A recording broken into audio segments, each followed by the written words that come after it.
Welcome to another captivating Past Paradise episode. We explore I Love Lucy. It's a smoky backstage world today. Have you ever wondered why the cast puffs on and off screen? We're about to reveal why they smoke so much. Studio pressure, product placement deals, and the stress of pioneering live television.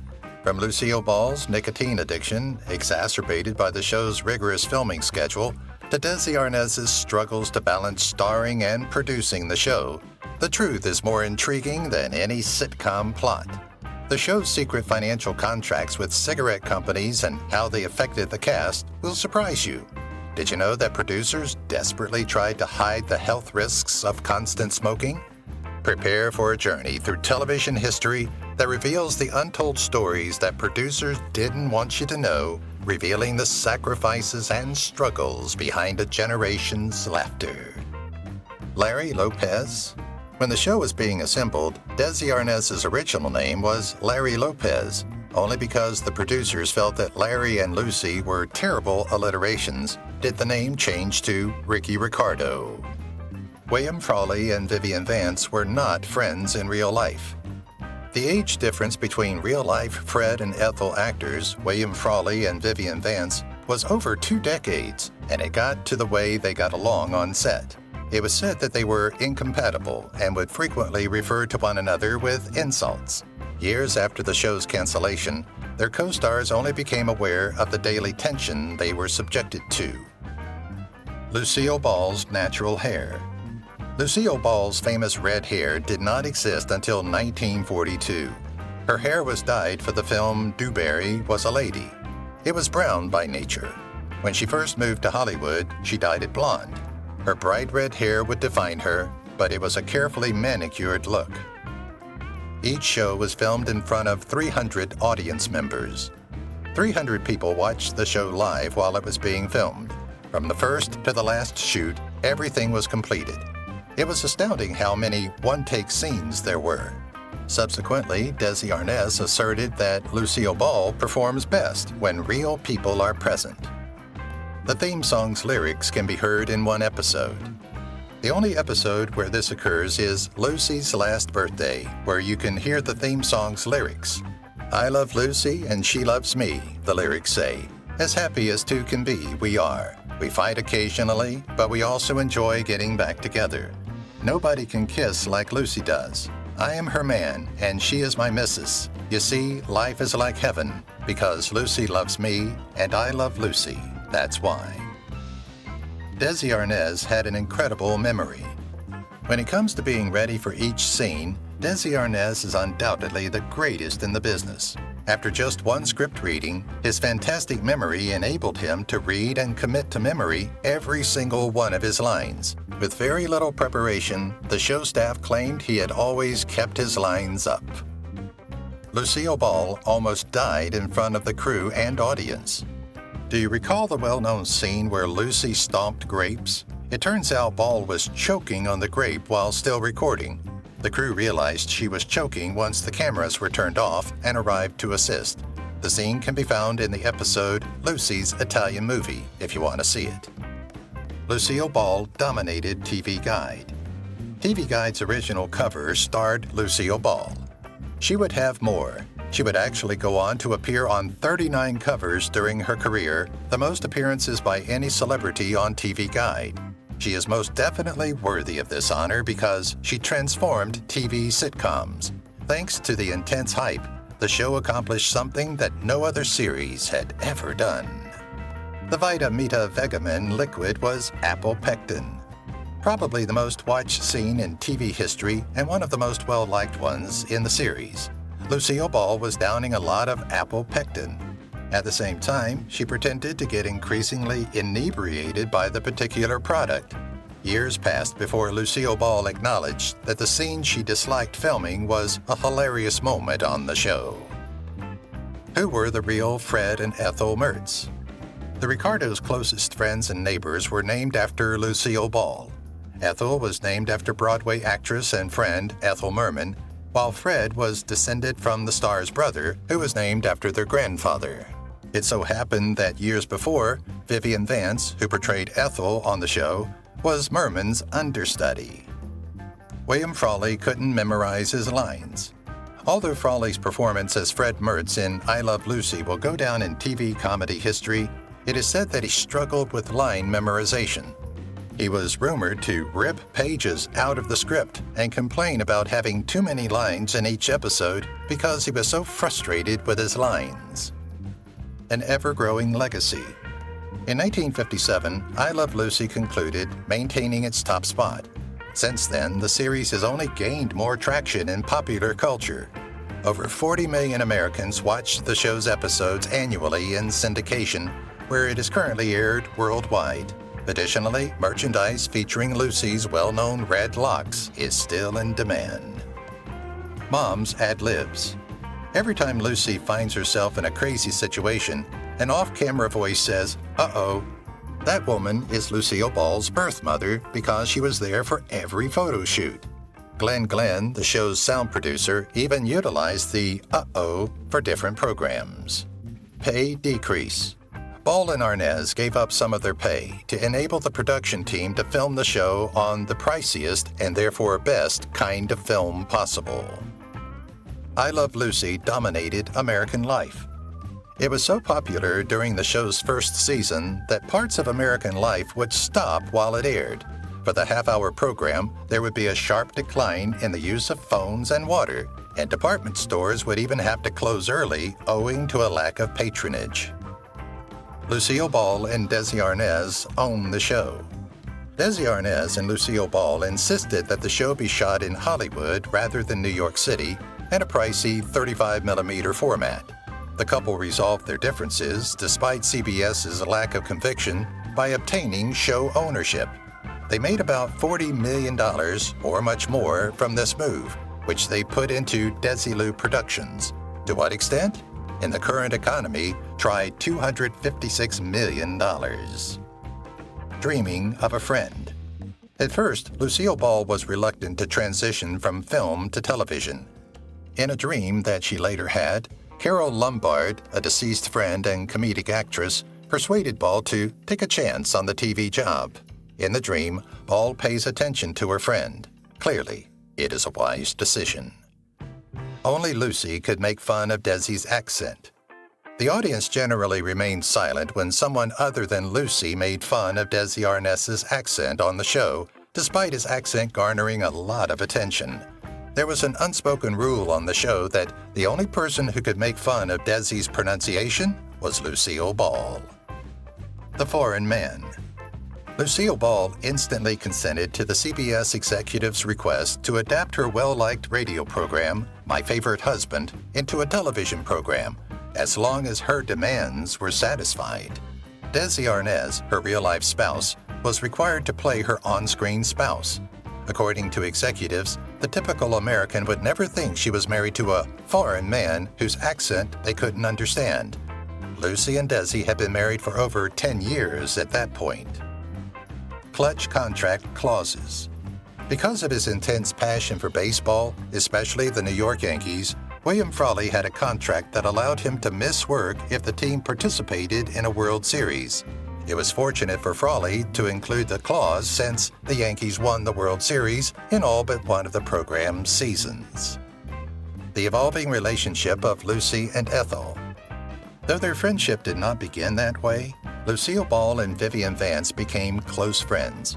Ball questioned whether Vance could play her role humorously without detracting from her at the start of the show. The good news is that once the series started, they made amends. Only one actor wanted Frawley. Several people hesitated to collaborate with William Frawley because of his wild antics and habit of intoxicating himself.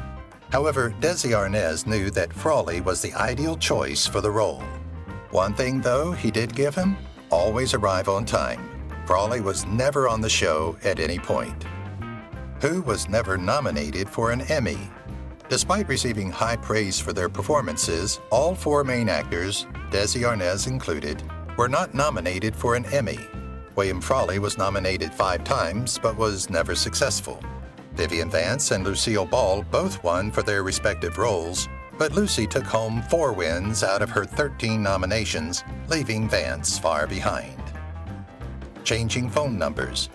The producers of I Love Lucy had to constantly swap out the phone numbers displayed on the show for those who could be more genuinely in use. The Mertzes had 4 phone numbers, while the Ricardos had 2. The laughter bonuses. Until the end, one of the show's enduring traditions was awarding a silver dollar to the actor who could elicit spontaneous applause from the audience during a scene. Desi's photographic memory. Desi Arnaz frequently skipped table reads and rehearsals to handle business at Desilu Studios. However, after reading the script, the actor could always commit his lines to memory and perform them flawlessly during tapings. To ensure that everything was precise, Arnaz would even commit other characters' lines to memory. Lucy's real-life pregnancy prompted some strange situations. After Lucy fell pregnant while filming in 1952, rules were implemented requiring them to refer to her as expecting, not pregnant. As a result, a minister, priest, and rabbi, no pun intended, evaluated every episode to make sure the pregnancy didn't offend any viewers. A baby and reruns are born. Desi Arnaz wanted to give his wife, Lucille Ball, an opportunity to recuperate at home after giving birth to their son without filming the upcoming episode. In other words, he persuaded the network to rerun earlier episodes. The TV rerun was born and has been a mainstay in the business ever since. Lucille Ball, business pioneer. Following her divorce from Desi Arnaz in the early 1960s, Lucille Ball took over Desilu, making history as the first woman to head a major television studio independently. She was successful, producing several popular shows that led to the studio's sale for millions of dollars. Lucille Ball's stage name. When Lucille Ball first started acting, she believed that having a name that sounded famous would help her land parts on Broadway. Diana Belmont is her chosen name, and she is named for the renowned Long Island, New York racetrack, the Belmont Stakes. No ad-libbing, ever. There were few retakes because the entire show's scripted dialogue was pre-written. Later, Lucille Ball disclosed, "We never ad-libbed. When we were assembling the set, we never improvised. Even in Ball's well-known Vita Media Vegemin scene, all the lines were pre-written, and cue cards were utilized to ensure that Ball didn't omit any." Why does the cast smoke so heavily? The I Love Lucy cast smoked heavily on and off screen, influenced by the era's social norms and industry practices. The 1950s saw smoking everywhere, and Hollywood promoted it as glamorous and sophisticated. Philip Morris, a major cigarette company, sponsored the show, requiring the cast to smoke their brand during filming and promotions. They were contractually required to smoke in ads and public events, so this pervasive sponsorship went beyond product placement. Thus, the cast's heavy smoking reflected both modern society and their sponsors' intense commercial pressures. Mirroring the lives of Lucille Ball and Desi Arnaz. The producers originally wanted to make a show that reflected Ball and Arnaz's actual lives, but the stars were not in agreement. They believed that their lives as celebrities would not be comparable. Instead, they aimed to produce something novel and distinctive. The crazy contracts continue. Think of all the desserts Vance could have had. After the show ended and Lucille Ball and Vivian Vance were touring talk shows, Ball disclosed she had made joke contracts that required absurd things like Vance must gain 5 pounds every week and never get more laughs than Ball. No kids allowed. Lucille Ball was against the idea, even though some celebrities love to include their kids in episodes or other productions.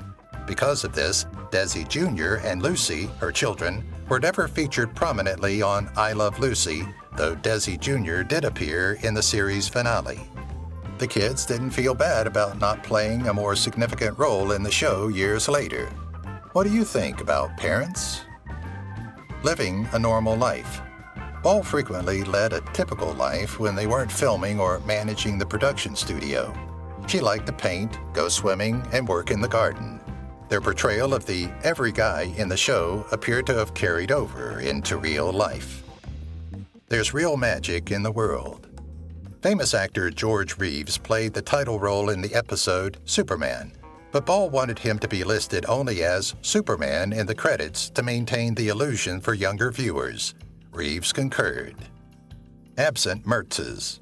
William Frawley and Vivian Vance appeared in only 7 episodes of the show's run, all of which were in the first season, despite having relatively supporting roles. Vance appeared with Frawley in The Quiz Show and Lucy is Jealous of Girl Singer, while he appeared alone in The Audition and Lucy Does a TV Commercial. Neither appeared in the show's original pilot, Lucy Plays Cupid, or The Young Fans. No laugh tracks. Even though I Love Lucy is regarded as the archetypal sitcom, the show didn't create or use one sitcom cliché, the laugh track. When possible, the producers would screen on-location footage in front of a studio audience, record, and use the audience's natural reactions. This allowed the show to use honest responses from its viewers. Wildcat. Even though she was trained in singing and dancing, Lucille Ball had never performed on Broadway before her breakthrough role in the musical Wildcat in 1960. The musical, written by Cy Coleman and Carolyn Lee, told the story of a sister and an aspiring oil prospector. The production received positive reviews, but a virus forced Ball to withdraw from the show after just 172 performances. After the show ended, Ball never made another appearance on Broadway. Nonetheless, the musical did leave a lasting impression with the now standard song, Hey, Look Me Over. Callback. Lucy and Ethel sing the Cole Porter song, Friendship, in the episode Lucy and Ethel Buy the Same Dress. This is a throwback to Ball's movie days when she sang the song in the 1943 picture Du Barry Was a Lady, alongside Gene Kelly and Red Skelton. Summer replacement. As previously mentioned, Lucille Ball's actual pregnancy gave rise to the idea of a rerun. Before then, the summer replacement series would air during a show's time slots on the schedule. In television trivia, My Little Margie was the show that took over for I Love Lucy in the summer of 1952. Original sponsors. During its entire run, multiple large companies sponsored I Love Lucy, as with the television model of that era. When the show debuted in 1951, Lilt Home Permanent, Procter & Gamble's Cheer detergent, and Philip Morris cigarettes provided commercial sponsorship. The Woman of Many Faces. During the show's run, actress Mary Jane Croft played 3 well-known characters, Evelyn Bixby, Cynthia Harcourt, and Betty Ramsey. Later, she would appear on Here's Lucy and The Lucy Show. Disco Lucy. The disco version of the show's theme song, Disco Lucy, became a massive hit for dance artist Wilton Place Street Band in 1977. The song peaked at number 40 and stayed on the charts for 7 weeks. America's Favorite. Millions of Americans watched the inauguration of President Eisenhower.